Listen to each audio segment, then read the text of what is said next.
Alam ko nasasaktan ang ating mahal na BP Sara every now and then na nag-iikot siya sa buong Pilipinas kapag sinabi sa kanya, Ma'am, ikaw ang manggod ang may sala. Kung di tungod nimo, di mi buto og musuporta kay BBM.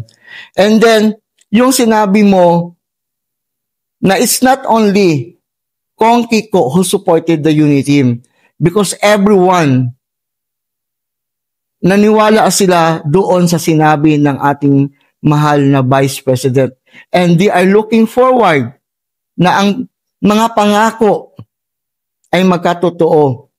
Ako kasi yung tipo ng tao na hindi talaga ako naniniwala. Trust no one pag sinabing isang pangako. Mas naniniwala ako sa aking sarili pag ako ang mangako. Talagang by hook o by crook, gagawin at gagawin ko yon dahil doon kami nahubog sa panindigan ni Tatay Digong. So ako naman, sinusuportahan ko si BBM kasi akala ko katulad siya ng kanyang ama na matapang na parang si Presidente Duterte. Pero hindi pala. Parang sunod-sunuran na lang siya. Nagsasalita siya ng hindi niya alam. Oo, totoo yung sinabi ni Super DM. Dahil sinabi niya noon na talagang nag-support siya.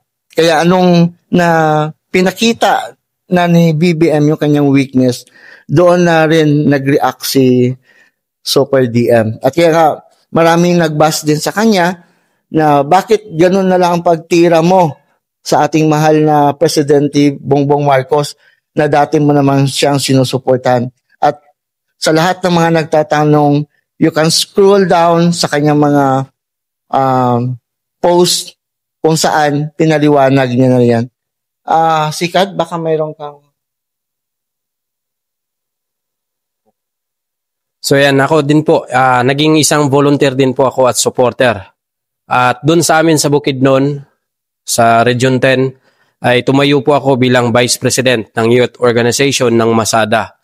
Ito po ang Masada na nabuo sa Davao. Dati po yan, Mayor Sara Duterte. Pero nung dumating po yung grupo nitong pula, ay nagkaroon po ng panibagong meaning ang Masada, Marcos Sara Duterte. Pero nadismaya po kaming lahat na miyembro ng Masada. Mismo ako bilang Vice President ng Youth Department. At mismo yung bike na ginamit ko sa paglilibot sa buong Pilipinas, donated po yun ng mga taga Davao na naging isang tagapagpayo ko po sa aking pagiging isang volunteer nung panahon ng kampanya noong 2022. Dahil lumaki po sa lola ko at tinutukoy ng lola ko, suportahan mo si Marcos kasi baka bumalik yung parang nasimulan nung tatay niya. Pero mali pala yung nasabi ng lola ko. Ang namana ng ating kasalukuyang presidente ngayon, parang yung tinatawag ng lola ko, hindi niya namana yung tapang na kagaya ni Tatay Digong. Namana ni President ngayon yung pagiging isang korap. Masakit para sa amin na individual na mga taga Bukidnon. Mismo yung mga miyembro ng Masada Youth Organization sa Bukidnon ay kumalas lahat sa GC. So ako lang yung natira. May pag-asa pa ba kaya mabuo, sabi ng aming presidente. Sabi ko, mukhang malabo na. Pero titindig ako para sa kapakanan ng mga matatanda na siyang naiwang ligasiya ng ating mahal na Pangulong Duterte. Na si Tatay Digong, ang kapakanan ng mga matatanda at kapakanan kinabukasan ng kabataan ay nararapat ponduhan. Hindi yung sariling interes lang. Uupo ka sa iyong posisyon, mangungurakot para sa iyong sariling interes dahil iniisip mo ang sarili mo. Totoo nga, sabi ng mga matatanda, hindi mo mababaon yung yaman. So kung ano man yung ninakaw nila ngayon, baka sila ilibing na hindi na ilagay sa kabaong. Sobra na yung pangungurap nila. Masakit para sa aming mga supporter ng Masada. Ako bilang Vice President, ako yung nangako. Ang binigay sa amin, bisikleta, yung bisikleta ko. Pagpapandisal po yung negosyo ko sa Bukidnon, kaya nabigyan ako ng pagkakataon na magkaroon ng pedicab. Kaya nga siguro hindi matibay yung bisikleta kasi kumalas na ang grupo. Kumalas na ang pula at berde. At ang berde. Nahati na. Wala nang kulay ngayon. Wala nang kulay. Yun yung kulay na naka-indicate sa bike ko sana. Kaso napalitan ng kalawang. kasi kinakalawang na ang administrasyon ngayon. The boat is sinking na. So kailangan na nating mga kabataan ngayon tumindig para maisalba ang ating kinabukasan. Kasi yung barko na sinasakyan natin ngayon kinakalawang na dahil sa korupsyon. Hindi na to kayang i-welding. Wala nang welding to. Mawawasak to kung walang titindig. Kaya tayong mga kabataan ngayon, tumindig tayo. Makiisa tayo ngayong October 12 sa panawagan ni Congressman Kiko Barsaga. Bilang boses ng kabataan, tayo ay magiging ilaw sa ating kinabukasan. Yan lang po. Meron pa. Bakit kailangan mag-resign si PBBM? Dapat siya mag-resign kasi kapag nandyan siya, hindi natin mapapakulong ang kanyang pinsan. Dapat siya mag-resign kasi kapag hanggat nandyan siya sa pwesto, hindi mapapakulong ang pinsan niya. Hindi na siya nagsisilbi sa bayan, kundi sa pamilya niya na magnanakaw. Wala na siyang karangalan para magsilbi. Kaya ano pa ang dahilan para maging presidente? Kaya Marcos, bumaba ka na. Dahil kapag hindi ka bumaba, kami ang magpapababa sa iyo. May karapatan kami na bawiin ang aming suporta sa pamamagitan ng people power. And connection doon sa nag-viral na video sa Reels na aking di-post, until now, wala pa pong specific na binigay si Kong Kiko sa kanyang social media account kung saan pwede magtipon-tipon ang tao. But on my own passage and my own mensahe sa taong bayan, sinasabi ko at uulitin ko sa live, kung tugunan natin yung ating suporta sa panawagan na ito, kung saan man kayo galing na lugar, dalahin mo yung sarili mong grupo, walang organizer, walang financer, kaya bring your own food, bring your own water. So kung saan man magtatagpo ang bawat isa sa atin, yun na yun ang pagbabago ng ating kinabukasan. So kapag sinabing people power, wala talagang organizer. So, sarili na lang natin ang magdadala sa ating laban sa ngalan ng pag-ibig sa inang bayan. Walang organizer. Basta punuin lang natin ang Maynila. Ipakita natin ang ating lakas. Pero meron akong in-order na laser, green laser, para magtipon-tipon tayo kapag walang signal. Kapag nakita ninyo ang green laser, ibig sabihin, nagsisimula na ang people power. Kung saan ang kulay green na laser, nandun kami. Ang hudyat ng pagbabago ay nakadepende yan sa isang tao. Kung ano yung pinaglaban mo para sa iyong sarili, para sa iyong pamilya, para sa ating bayan, walang leader na pwedeng magdikta sa atin. Dahil kaya nga ito tinawag na people's power dahil individual. Yung desire ng ating heart, yung opinion natin na gusto natin ng pagbabago. Ngayon, kung meron mang gustong mag-leader sa rally na yan, wala akong masabi na meron. Pero, ang salita kasi ni Kong Kiko Barsaga ang nagpabuhay ng aming loob na ipatuloy at hikayatin ang sambayan ng Pilipino from Luzon, Visayas, Mindanao, sa lahat po ng mga nanonood dito sa ating mga vloggers ngayon. Kung kayo po ay taga Mindanao, pumunta po kayo sa inyong mga plaza. Katulad ng ginawa natin nang tayo'y manawagan kay Tatay Digong. Kung sino ang nakakatanda ng time na yon, Luzon, Visayas, Mindanao, simultaneous na lumabas lahat ang taong bayan. That was the original people power na may pinaupong presidente sa ating bansa. At sana uulitin natin yan ngayon para sa kinabukasan ng sambayanang Pilipino. Lumakad tayo sa kalsada ng katotohanan, layunin ang kapayapaan, hindi tayo gumawa ng dahas sa ating kapwa dahil ako mismo ay personal na nakasama ko sa adhikain ang mga military at PNP. Kung meron man silang gustong gawin for now, wala silang magagawa. Pero hindi natin sila kalaban. Dahil ang tawag doon ay call of duty. Iyon ay kanilang sinumpaan nang sila ay nagsimula maglingkod sa taong bayan. And last night, may ibinato sa akin na nagbigay ng kunting pag-asa. Mas lalong naging mapusok kami dahil may sinabi na si General Browner na tayo ay kakampi ng mga military. At yun din ang lagi kong sinasabi sa ating rally na ang mga pulis at military ay hindi natin yan kalaban.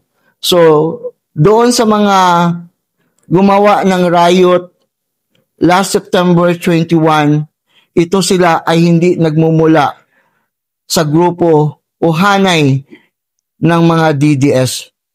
Ito ay practice ng ibang mga grupo upang manggulo.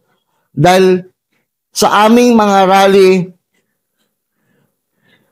namimigay ako personal ng mga pagkain, merienda sa mga pulis kung anong meron kami sa aming tent o sa aming sasakyan, kahit yung mga dinadala na pagkain na ito turn over sa akin, binibigay namin sa mga pulis. Kaya laging sabi ng mga pulis, alam po namin yun ma'am, na ang grupo nyo ay nagkakandak ng peaceful rally. So I'm looking forward na sana hindi naman kinakailangan na dadahas pa ng dugo, magkakasakitan ang kapwa Pilipino dahil iisang layunin, iisang bansa lamang tayo. Na sana magkaisa, ipakita lang natin sa lahat na ang mga Pilipino ay talagang palaban.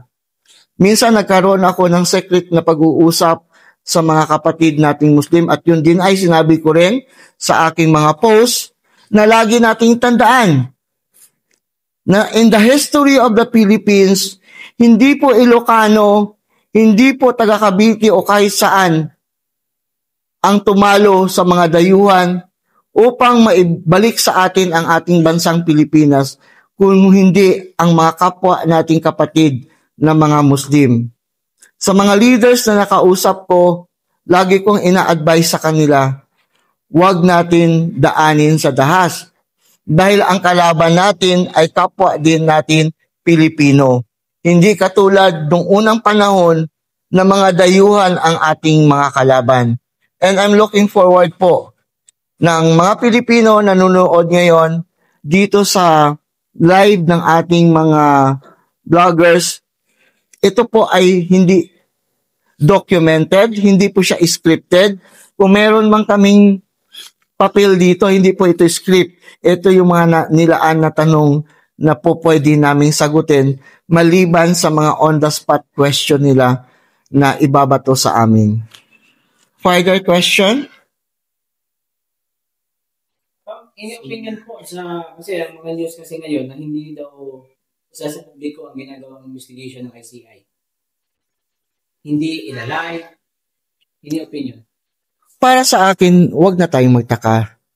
Dahil pilit nga nilang nililihis. Di ba? The first issue is all about the flood control. Pero may gulos ang ginawa. This is a matter of, sinasabi ni Tatay Digong sa akin, Nak, you will learn how to play the games of the generals. Ito yung mga laro nila. Diversionary tactic na wag na, ang daming mga media na hindi naman talaga nilalabas ang lahat mula pa noon. Bakit? Ang social media, newspaper, ay pagmamay-ari at controlled ng mga oligarch.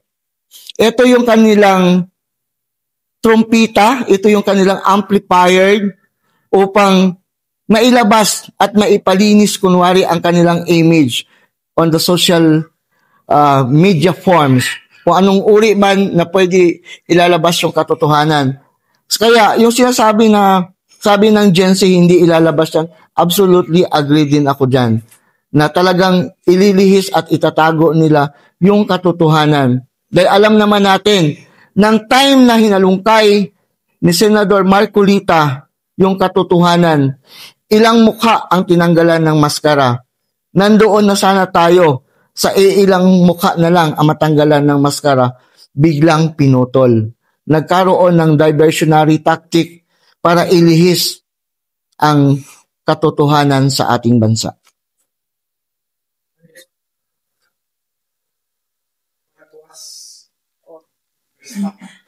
Yes, naniniwala ako. Dahil nakwento pa sa akin nung time ni Tatay Digong na mahirap pag CIA ang kakalaban sa'yo. Bakit? Yung CIA may gagamitin na mag-assassinate or any group. Dudurugin ka, sisirain ka hanggat mawawalan ka ng dignity sa mga tao. Yun lang ang kagandahan na iiba noon dahil wala pa tayong mga ganito Wala pa tayong mga social media form na meron tayong Facebook, meron tayong YouTube na pwede abangan ng sambayan ng Pilipino upang makakuha sila ng accurate na information. So katulad din po kayo, mga vloggers, maisabi kong kahalintulad kayo ng SMNI na lahat ng mga balita ay hindi scripted, ang lahat ng mga balita ay live na kinukunan. So, nanonood ako, I highly appreciate all the vloggers na yung template nyo lang ang inyong ginagawa. And then the rest of your publication ay hindi siya putol or scripted or edited. Dahil doon natin mapapakita yung katotohanan at pawang katotohanan lamang. Kaya sa inyong lahat ng mga nakasama namin ni Mami Sandra, wala naman si Mami Sandra ngayon, tuloy lang tayo sa ating laban. Sir, BM, ano pong mensahe? Last na ba yun? Last na ba yun? Tapos na. Sige. Sir, may mensahe natin sa mga kababayan natin sa darating na October 12. Ikaw muna. O, ikaw muna, sir, sir. Ngayong October 12 po. So, dito sa aking pagharap ngayon, isang karangalan po na makalahok dito sa pagtitipon na ito sa panawagan ngayong October 12. Sa ilalim ng aking paglalakbay sa 2 taon at 5 buwan, at lubos akong nagpapasalamat dito sa entabladong ito na makaupo ngayon at makapagsalaysay sa inyo na ang ibig sabihin ng aking paglalakbay ay meron po itong katagang strong, intelligent knowledge, action, and dedication. Ganito din po yung ating ginagawa ngayon sa nalalapit na October 12. Na meron tayong lakas na tumindig, meron tayong ideolohiya para umaksyon at ipagpatuloy yung dedikasyon na nasimulan ng ating iniidolo din na congressman na si Kiko Barsaga, na kahit siya lang nag-iisa sa Kongreso, tumitindig siya para sa kapakanan ng ating bayan, para sa kinabukasan ng lahat, lalong-lalo na sa mga matatanda at sa mga kabataan na maisalba ang kinabukasan. Kasi sa nabanggit ko kanina, the boat is sinking na. Kinakalawang na talaga, hindi na kayang ituwid, hindi na kaya itong i-wielding. Kailangan na talagang bukasan itong mga korupsyon na ito. Yun lang po. Thank you.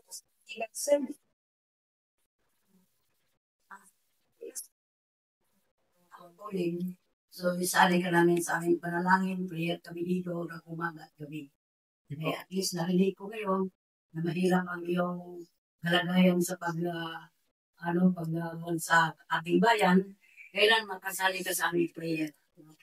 Para sa ganun ay magpatikahan ka, may sa iyo, tumulong ng ibang tao, gagamitin sila para sa iyo. So, hindi mahirapan masyado. Yan nga po. Okay?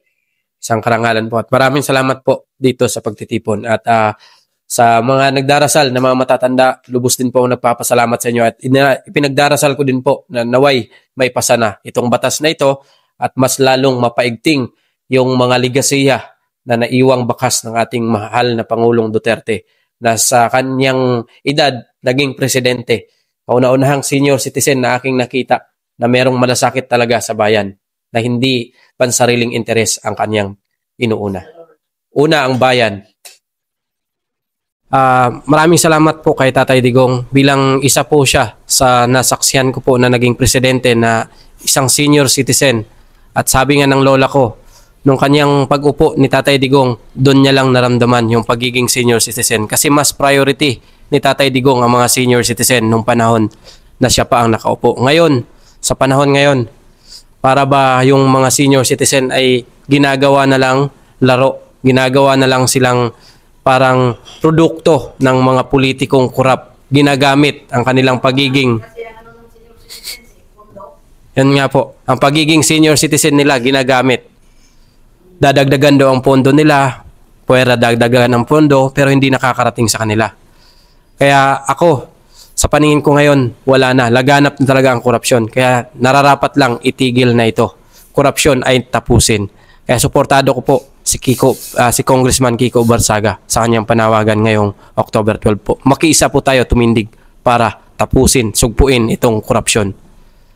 Umiiyak na lang sa patago yung mga senior citizen. Hindi na nila kayang tumindig, pero kaming mga kabataan ngayon, kaya pa namin. Malakas pa yung aming tuhod. Kami yung magiging pangalawang saklay ng mga senior citizen para sumigaw na sana bumaba na sila sa pwesto, yung mga korap na yan. Tigil na nila ang kanilang pangungurap. Ano yung opinion mo nang tinanggal nga po nila bilang chairman ng Blue Ribbon Committee si Marcolita? Ayun, kay Senator Marcoleta, believe din po ako dito kay Senator Marcoleta kasi pangalawang senior citizen din ito na nasaksihan ko na may paninindigan talaga. Bakit nila tinanggal ito si Senator? Kasi nahalungkat na ang kanilang mga baho. Daming mga baho ang nahalungkat. Hindi nila kayang matiis dahil si Senator Marcoleta merong paninindigan. Kagaya lang din siya ni Tatay Digong na mas prioridad niya ang kapakanan ng masa kumpara sa kanyang sarili. Hindi niya inuuna ang kanyang sarili. Mas pabor siya na mas mauna ang bayan bago ang sarili. Maraming nakaupo ngayon, parang ginawa na nilang negosyo ang kanilang pagserbisyo. Sir Sikat, ano masasabi niyo po? Kasi bago naman yung chairman ng Blue Ribbon Committee na alam naman natin na si Lito Lapid. Sa palagay niyo po ba may kahihinat na ito magiging panibago naman nila na hindi, si Edwin Turbo, ano lang yun vice chairman, pero talaga si Lito Lapid, di ba? Si Lito Lapid, ano masasabi niyo ngayon sa panibago na naman ng Blue Ribbon Committee na nanumpa na si Lito Lapid? Acting si Edwin eh. Wala, bakit nanumpa na si Lito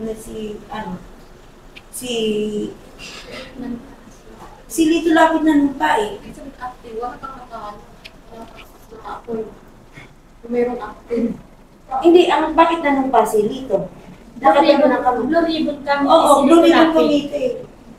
Oo, nakagano na si Lito Lapid, i-picture sila. So acting siya. So, halimbawa, sige, doubt tayo. Halimbawa, totoo o hindi, na chairman na ng Blue Ribbon Committee, si Lito Lapid, hindi pa tayo sure. So, pagpalagay na natin na siya na yung magiging Blue Ribbon Committee. Anong masasabi mo doon? May kahinat ng ba ulit itong tatakbuhin nilang bagong tatahakin na pag-iimbestiga about sa ghost flood control project?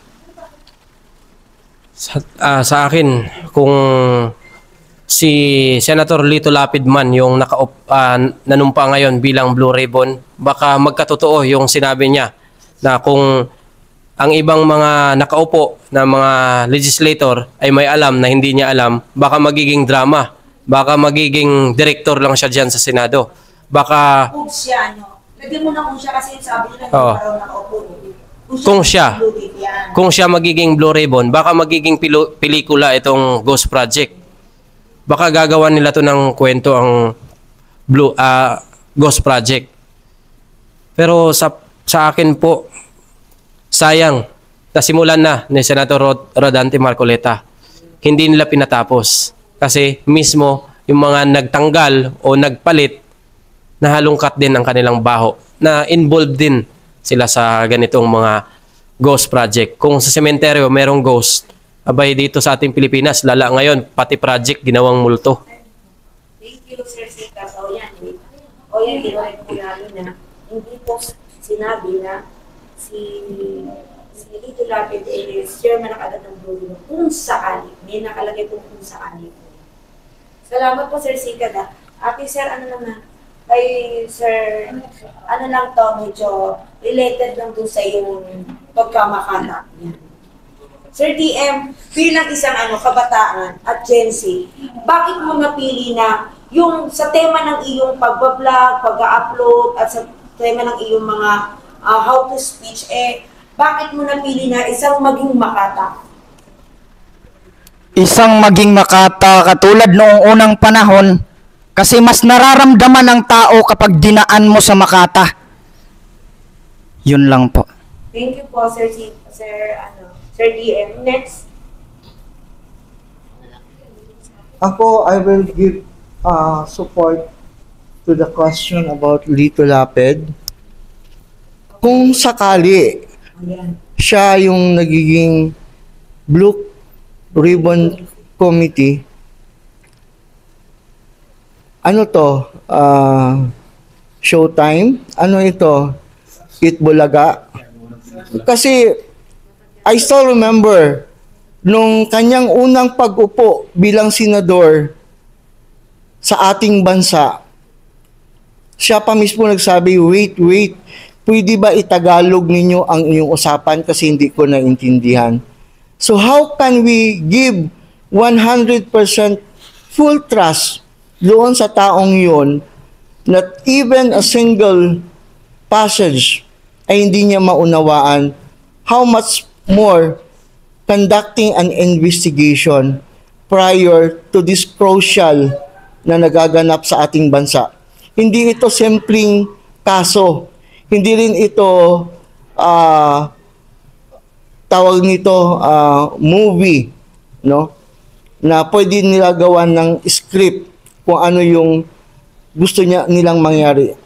So para sa akin, mas lalong kung patuloy na siya pa rin at patuloy ang ganito ang sistema, no? Talagang para tayong inilubog sa kumunoy at wala tayong pag-asa na makikita na nandoon na sana nung si Marcolita pa ang nakaupo. Thank you, Ma'am. So, next question.